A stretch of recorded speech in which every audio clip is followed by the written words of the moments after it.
Hello, salut, bienvenue à vous, Ange Prisca Dionzo, Ange Prisca le blog. Défibrillateur des réseaux sociaux, appelez-moi Ange la solution, vous allez bien. Moi je vais beaucoup mieux, je pète la forme. Je suis Ange Prisca Dionzo, je suis sur les réseaux sociaux, je le dis tout le temps pour les nouvelles personnes qui rejoignent la team Mind Women, Mind People, Mind Men. Je suis sur les réseaux sociaux pour aider ma communauté à changer son level. On appelle ça le mindset. Il faut qu'on change notre système de pensée. D'accord? Parce que les Africains ont un système de pensée qui attire la pauvreté et la misère. C'est pour cela que vous allez voir que la plupart des Africains sont pauvres, sont misérables. C'est à cause de notre système de pensée. Voilà. Donc, je suis là pour... On dit non, genre, tu fustiges ta communauté... que c'est pas bien. Est-ce que vous avez déjà vu un Chinois faire ça? Hein? Fustiger sa communauté. Vous avez déjà vu les Blancs venir dénigrer le peuple. Vous là, vous êtes d'un ridicule pathétique. Prenez vos tabourets. Sur mes pages, on prend les tabourets. Likez la vidéo, partagez-la. Et puis, on est parti. Alors, moi, je vis en France. Hein. Pour ceux qui ne le savent pas, je suis à la diaspora. On va aborder aujourd'hui un sujet qui est typiquement propre à la France. Je suis en France. C'est vraiment en France même que tu vas voir ça. France. Alors, la France, moi-même qui vous parle là, je suis en train de penser à quitter la France. Parce que, depuis que je suis arrivé en France, là, j'ai toujours compris même que je n'ai pas voyagé. France, c'est Yopougon. Alors, Yopougon, pour ceux qui ne le savent pas, c'est le quartier populaire de la Côte d'Ivoire. Je ferai une vidéo même sur Yopougon. Si. Ne vous pressez pas. Il y a un esprit spécial qui assiège cette commune-là. Un esprit de... Ça vient, je viens à la vidéo. Ne vous pressez pas. Donc, quand tu as quitté... Quand tu quittes... en tout cas, quand tu vis en France, là. Quand tu vis en France, c'est un peu... En fait, tu n'as pas tellement voyagé. Hein. C'est comme si tu habitais Yopougon. Quand tu as Saint-Denis, c'est comme si tu étais à Sikoji. Yopougon Sikoji. Quand tu es vers le Blanc-Ménil, le Bourget, ça, ce sont des villes du 93. Hein. C'est comme si tu étais à Tekoubé, à Bobo. Quand tu viens un peu dans le 91, quand tu es à Vermo, 77 Vermo, là-bas, il y a beaucoup de Maliens. Amo, là, il y a rempli de communautés maliennes. Quand tu es un peu vers là-bas, c'est un peu comme si tu étais à Djamé. Bon, quand tu descends un peu vers Melun, Melun, c'est un peu Makori. En fait, même là, quand tu arrives en France, tu as Abidjan, capitale de la Côte d'Ivoire. Tu as Abidjan. Tu n'as pas voyagé. On te donne l'impression d'avoir voyagé. Les gens vivent ici en communauté comme des... S'ils étaient encore en Afrique. Donc moi, je suis en train de penser même à quitter la France parce que j'en ai marre de ce paysage. C'est pour cela que j'ai... Moi-même là, je ne suis pas dans la communauté. Je suis devenu me cacher dans un petit trou ici. Je suis loin comme ça. Parce que sinon tu... Et ça, c'est le conseil que j'ai reçu de mon professeur de microéconomie, M. Lawani. Alors, le seigneur de l'économie. Ceux qui ont fait économie sur Abouwa Diamé ou sur le campus de Cocody connaissent ce monsieur-là. C'est un béninois, M. Lawani. Il a dit, vous qui allez partir en Europe, là.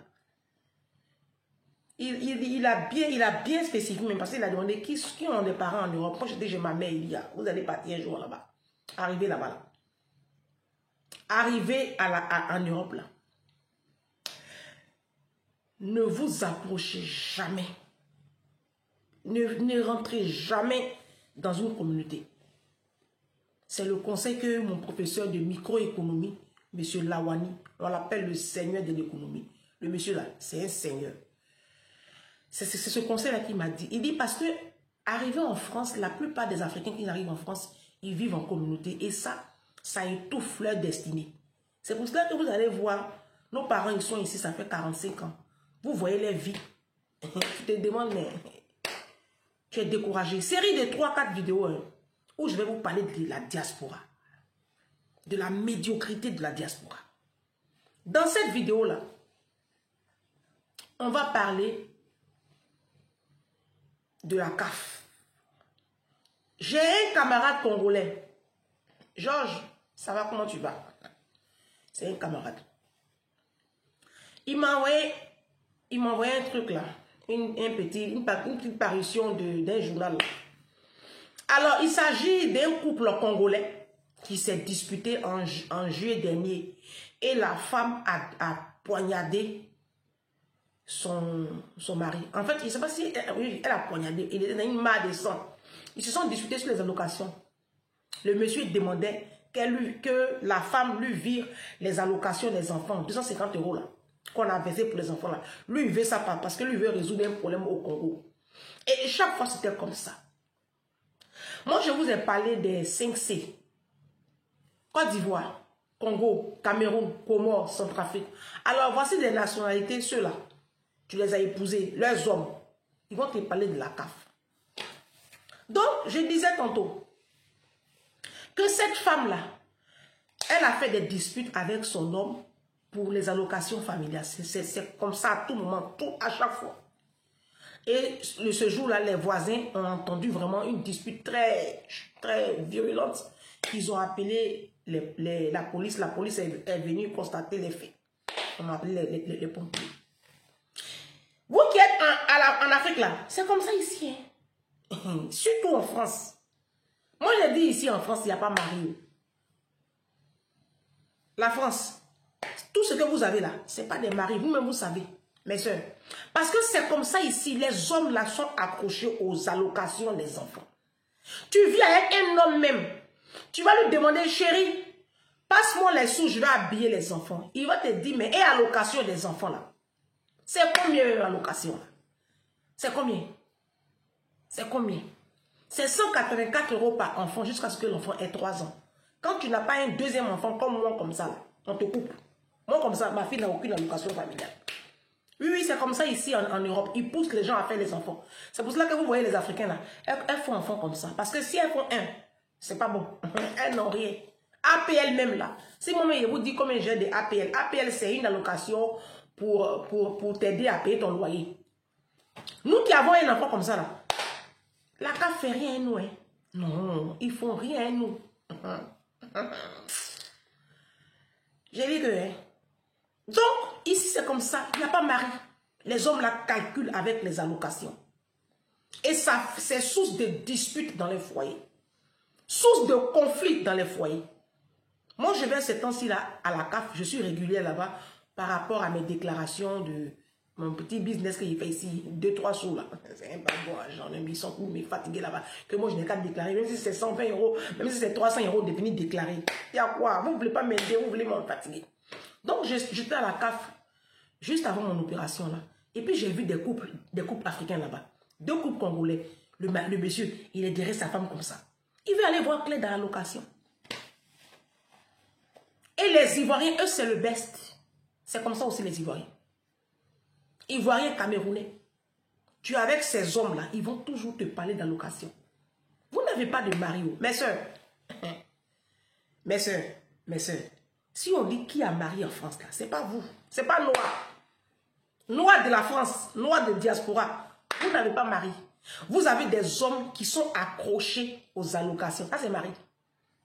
Rentrée scolaire arrive, il va te parler de « Ah, mais ils ont versé l'argent pour la rentrée des enfants, non ?» À cause de 398 € là. À cause de 398 € là. Il va se muscler dessus comme ça. Il y a des maris qui demandent même leur part dedans. Et il y a des femmes qui en font carrément une source de revenus.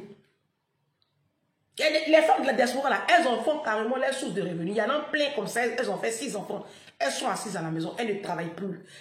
La CAF leur verse l'argent par enfant. Elles sont à la maison. Elles ne veulent plus travailler. Moi, je ne sais pas c'est quoi cette communauté-là. Je ne sais pas. Quand je devais être opérée, quand j'ai rencontré mon médecin, le 27, juste avant l'opération, on avait un entretien, c'est le protocole, pour m'expliquer un peu les risques. Il me dit, Madame Dianzo, non, ça c'était pas le 27, c'était bien avant. On avait rendez-vous, je crois, bien avant ça. 10 jours avant le 27. Il dit, Madame Dianzo, toute opération comporte des risques. Si pendant l'opération, il y a une hémorragie, on sera obligé de vous enlever l'utérus et les trompes. J'ai commencé à sourire. Il dit, mais c'est pas ça, il vous a demandé d'enlever. Vous dites que non, moi j'ai 42 ans, j'ai un seul enfant, vous n'avez pas le droit de m'enlever l'utérus. Et puis il fait par là avec vous ici, là, c'est pas ça. C'est mon corps, non? C'est pas mon corps. Moi je dis, je ne veux plus l'utérus, que je n'ai plus l'intention de faire des enfants. Vous dites non, que vous ne pouvez pas, parce que c'est rentré ici, c'est mamie, c'est l'auto, c'est ton corps. Le médecin est choqué. Il dit, Madame Dianzo, vous êtes assez particulière quand même. Je vous trouve vraiment particulier. Ah, vous avez un seul enfant. Et vous voulez qu'on vous enlève les trompes et l'utérus. Je dis, mais oui. Vous pensez qu'il est venu me coucher sur la cadeau comme ça? C'est ça là même que je vise. Et puis voilà, je suis pauvre. Moi-même, et là même, je n'ai pas encore trouvé sa solution. Il est choqué. Il dit que lui, depuis que lui, il fait ça là. Depuis que lui, il fait opération de tout ça là. Depuis même il est dans le corps médical là, il n'a jamais entendu une noire venir lui demander d'enlever trompe et puis utérus à 42 ans avec un seul enfant. Que lui n'a jamais vu ça. Il dit, c'est ça que tu vois là. Quelque chose que tu n'as jamais vu là. Il ne faut pas dire que ça n'existe pas. Il faut attendre un jour, tu vas voir. Le docteur est choqué. Bref, ça c'est un peu intime. Je vous laisse. Laissez gesticuler là-bas. Il est choqué. Parce que pour lui, noir va faire un enfant. Si vous arrivez ici à la diaspora, vous voyez une femme noire qui a un seul enfant. C'est très rare. C'est qu'elle ne peut pas faire deuxième. Elle a des problèmes qui l'empêchent de faire un deuxième enfant. Elle cherche, elle ne trouve pas. Ou bien, c'est qu'elle a marié blanc. Et puis le blanc là, lui a dit que si tu tombes encore enceinte, là, je ne veux plus enfant. si, j'en connais. Ou bien, elle a un autre. Elles sont rares même, c'est rare. Elles sont très rares. Moi, j'ai une copine, Catherine, elle est camerounaise. Elle est mariée à un Français, un jeune Français, mignon comme ça. Elle a un seul enfant. Catherine, je te fais de gros bisous. Et elle dit qu'elle n'en fait plus. Mais parce qu'elle a un mindset, et puis elle a une vision. Elle a de gros projets, donc elle ne peut pas faire deuxième enfant. Son mari même dit, tes projets que tu as là, tes gros projets que tu as là, hein? On va aller ouvrir une clinique ici, on va faire ici, dans le domaine médical. Donc, ils veulent ouvrir leur propre structure. Tout ça là. On va faire un deuxième enfant, ma chérie, ça va nous retarder. Donc, les deux se sont entendus, son mari est blanc. Ils se sont entendus, ils sont arrêtés à un seul enfant. Ça, c'est assez rare, c'est assez particulier, d'accord? Donc, quand moi je dis que je fais un seul enfant, je leur dis, enlevez-moi tout ce que vous connaissez là. Quand je dis, allez me faire opérer là, ils sont choqués là-bas. Hein. Jusqu'à quand les infirmiers là viennent me regarder. On dirait un spécimen rare. Je dis, mais vous avez quel problème? Vous avez vu ça? Ça, vous allez voir aujourd'hui là. Donc, bref, vous verrez rarement une Africaine faire un seul enfant. Parce que quand tu as un seul enfant ici là, APL, là, il faut oublier. Aide au logement là, tu peux oublier. Ma fille n'a pas d'allocation, ils s'en fichent. Ils s'en foutent même. Oh. Je me démerde. Bon, de toute façon, je ne l'ai pas fait pour l'allocation. Parce que la femme africaine, c'est ça, c'est ce mindset là. Et c'est comme ça, elles se mettent à être des truands ici. Et puis, ils vivent avec les allocations des enfants. Ça fait que vous allez voir les petits noirs à l'école. Ils sont souvent débraillés.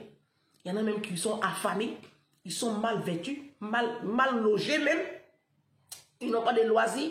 Ils n'ont même pas de vacances. Alors que souvent, hein, l'État donne des aides aux vacances. Mais je dis qu'ils ne font rien. L'argent, ils prennent ça pour voyager, pour acheter leurs grosses marques, pour vivre leur vie, quoi. Maman ou papa, ou il n'y a pas un qui peut rattraper l'autre. Donc, ici, c'est ça. À la diaspora, les hommes là sont accrochés aux aides des enfants. Ils font palabre avec leurs femmes. Je dis que ça, c'est source de divorce ici. Allocation des enfants, c'est source de divorce ici en France à la diaspora. Vous m'appelez ça des maris. La vidéo qui va suivre là, ça va défibriller. Prenez vos tabourets, d'accord? Ça va défibriller parce que ça c'est rentré en ma prière. Ça, on a fait introduction. On s'est dit à tout à l'heure ou à demain. Ça dépend de la visibilité de cette vidéo-là. Donc, on s'est dit à plus.